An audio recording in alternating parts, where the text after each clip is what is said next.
आप देख रहे हैं भूतिया विला।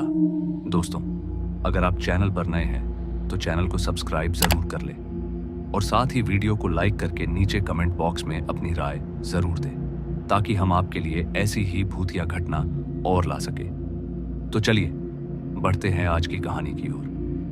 दोस्तों, मैं एक सरकारी नौकर हूं और मैं एक सरकारी हेडक्वार्टर में रहता हूं, जहां से मैंने बड़ी मुश्किलों से 3 दिनों की छुट्टी लेकर अपने दोस्त के गांव आने को तैयार था, क्योंकि मेरे दोस्त तेजस के बेटी हुई थी। तो ऐसे में उसने निमंत्रण दिया था और मैं मना भी कैसे कर पाता, भला घर में लक्ष्मी जो आई थी। खैर, मैं अपना सारा सामान पैक करके निकल पड़ा अपने दोस्त के गांव की ओर। फिर मैंने तत्काल में टिकट बुक कराई और लंबा सफर तय करने के बाद मैं पहुंच गया शिराक स्टेशन पर, जहां पर मेरा दोस्त मुझे लेने के लिए आने वाला था। मगर उस रात जब मैं शिराक स्टेशन पहुंचा तो बहुत गुस्सा आ गया, क्योंकि मेरा कमीना दोस्त अभी तक मुझे लेने के लिए स्टेशन नहीं पहुंचा था। ऊपर से मौसम भी बहुत खराब था। बादलों के गरजते स्वर से यह साफ था कि जल्द ही वह बरसने वाले हैं। इसलिए मैंने फौरन ही तेजस को कॉल किया, यह जानने के लिए कि आखिर वह कहां रह गया है। पर उसके फोन की रिंग तो बजी, पर उसने कॉल ही नहीं उठाया। तो ऐसे में मेरे गुस्से का पारा और भी चढ़ गया। फिर इसी बीच बूंदाबांदी भी शुरू हो गई। बारिश से बचने के लिए मैं भागा स्टेशन के उस कोने की ओर जहां सर छुपाने लायक थोड़ी बहुत जगह थी। मेरे वहां पर पहुंचते ही बूंदाबांदी मूसलाधार बारिश में बदल गई। फिर इसी बीच मैंने दोबारा से अपने दोस्त को कॉल किया, पर इस बार खराब नेटवर्क के चलते कॉल कनेक्ट ही नहीं हुआ। खैर, करीबन 2 घंटे के बाद बारिश थमी और बारिश के थमते मेरे दोस्त तेजस का भी कॉल आ गया। जैसे कि मेरे गुस्से का पारा पहले से ही चढ़ा हुआ था, इसलिए मैं कॉल उठाते ही उस पर फट पड़ा। तेजस को खरी खोटी सुनाने के बाद जब मेरा मन थोड़ा हल्का हुआ तो तेजस ने बोला, भाई सनी, मोड़ तक आ जा, मैं तुझे वहीं मिलूंगा।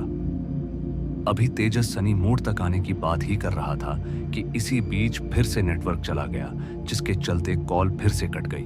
कॉल के कटते ही मैं स्टेशन से बाहर निकला और सनी मोड़ की तरफ चल पड़ा। अभी मैं कुछ दूर आया ही था कि तभी मुझे किसी आदमी की आवाज सुनाई पड़ी, और जब मैंने उस ओर देखा तो मैंने पाया कि एक बूढ़ा आदमी नीचे जमीन पर गिरा पड़ा है और मदद करने के लिए वह आवाज लगा रहा था।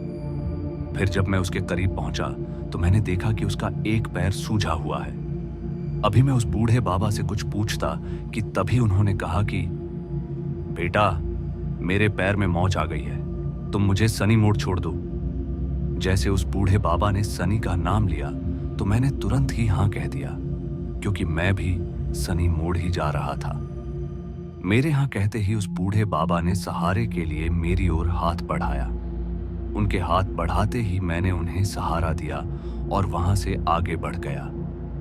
रास्ते भर हम दोनों के बीच बातें होने लगी और बातों ही बातों में मुझे रास्ते का ध्यान ही नहीं रहा। और जब मैंने सामने कई उजड़े घर देखे तो मैं चौंकते हुए अपने आप से सवाल करते हुए पूछा कि अरे ये कहां पर आ गया मैं।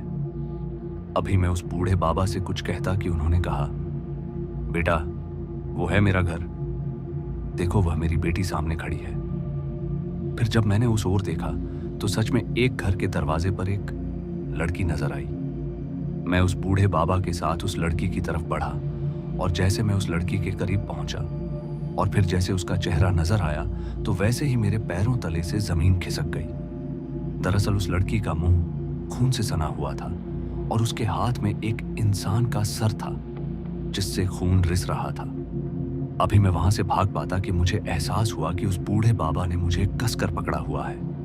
मैं अपनी पूरी जान लगा के भी उस बूढ़े आदमी से अपने आप को आजाद नहीं कर पा रहा था।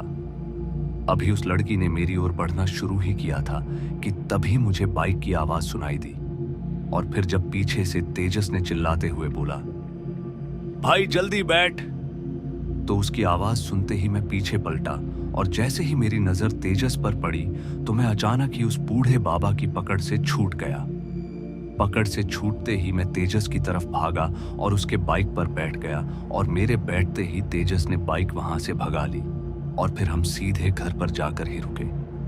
उस रात में इतना ज्यादा डर गया था कि पूरी रात में घर पहुंचने के बावजूद घर के एक कोने में ही बैठा रहा। और जब सुबह हुई तब जाकर मुझे कुछ आराम मिला। और फिर जब उस बूढ़े बाबा और उस लड़की की बात तेजस के घर वालों को पता चली तो मुझे मालूम चला कि उस बूढ़े आदमी ने एक साए के साथ समझौता किया है, जिसमें वह अपने तीनों मरे हुए बच्चों को फिर से जिंदा करना चाहता है, जिसके लिए उसे उस साए का उसकी खुराक का इंतजाम करना पड़ता है, जिसमें वह अनजान लोगों को उस साए के पास ले जाता है और फिर वह साया उसे खा जाता है। वैसे गांव वालों ने उस बूढ़े आदमी को मारने की भी कोशिश की, पर वह मरता ही नहीं है। पिछली बार उस बूढ़े आदमी को कई टुकड़ों में काट कर जला दिया गया था, पर वह कुछ महीनों के बाद फिर से लौट आया। गांव वालों का कहना है कि जब तक उस साए का अंत नहीं होगा तो वह बूढ़ा आदमी भी नहीं मरेगा।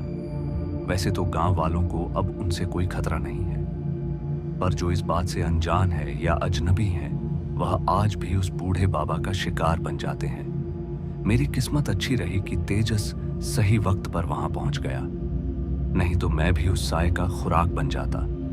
खैर, आज से पहले मुझे इन सब बातों पर विश्वास तो नहीं होता था, मगर अब मैं रात के समय बाहर निकलना बिल्कुल बंद कर दिया।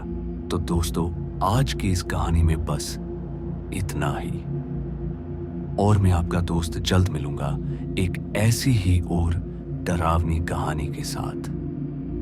धन्यवाद।